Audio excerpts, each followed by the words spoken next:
The Jacksonville Jaguars actually got a B minus from me. I didn't dislike their draft, but I think that when you look at some of their later, not just picks, but even undrafted free agents, there could be a possibility that they could have one of too many, one too many players at a certain position, and they could be falling into something that is analogous to that cliche. If you have two quarterbacks, you have no quarterbacks. Well, the Jaguars have completely revamped, if not totally ripped apart their wide receiver core outside of Marquise Lee and a great surprise story in December, Keelan Cole. Um, they added Dante Moncrief from the Colts after he had a terrible and disappointing 2017 season. They still have other late picked players from the past like Rashad Green and Dede Westbrook from Oklahoma, and I think that when you look at this current draft class, if not this current this past weekend, they drafted DJ Chark in the second round, the uh, wide receiver out of LSU. He is a former high school track and basketball player, in addition to being a football player, and he seems to be just a one-trick nine route pony, meaning he's going to only run the vertical route. So he could potentially just be a number three pass catching option, number four, number five pass catching option, depending upon who catches more passes. It could be two wide receivers, a running back, and a tight end, um, a wide receiver, a running back, a tight end, then a player like Chark. He technically won't catch as many passes as expected, especially for a player who was selected in the second round the way he is.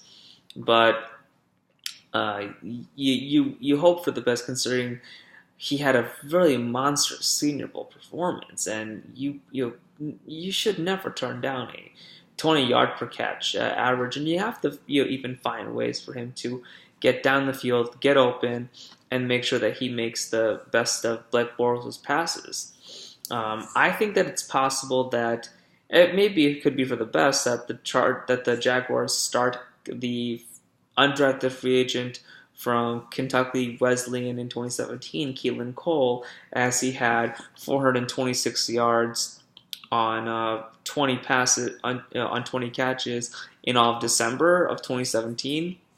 In addition, he caught two touchdowns, and he was doing this with Blake Bortles at quarterback. Bortles is not known to be accurate, and he was known to be a quarterback whom the Jaguars were playing in spite of. And if Cole is able to get that kind of production and essentially win the job, if not be good enough to start, especially ahead of Dante Moncrief, I think that having a three wide receiver set featuring Lee, Cole, and Chark, in addition to having Austin Severian-Jenkins playing the role of pass catching tight end, things could turn around for Jacksonville in this upcoming season.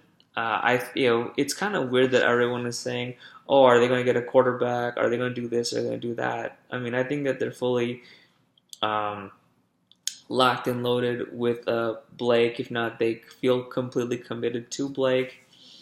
And so getting a top 100 quarterback, especially with a lot of offensive needs and maybe even some other defensive deficiencies and defensive depth issues, maybe the defensive line in the future, especially as they took Taven Bryan in round one. I think that when you have all these other potential issues, getting a quarterback to possibly supplant Bortles would have been a waste of time. I like the addition of Ronnie Harrison, the safety out of Alabama, in the third round, and I really like that they added the undrafted free agent out of Iowa State, Alan Lazard.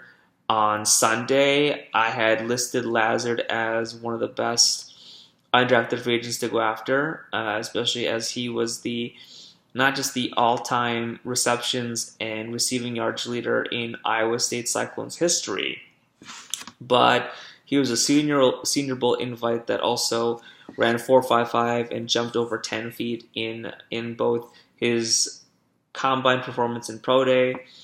And frankly, he could even be a potential tight end, as I mentioned earlier.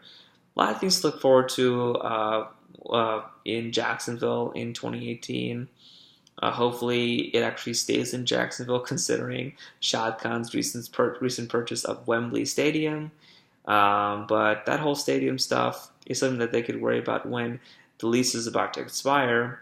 Right now, they have to worry about 2018. Most importantly, they have to make sure that Bortles'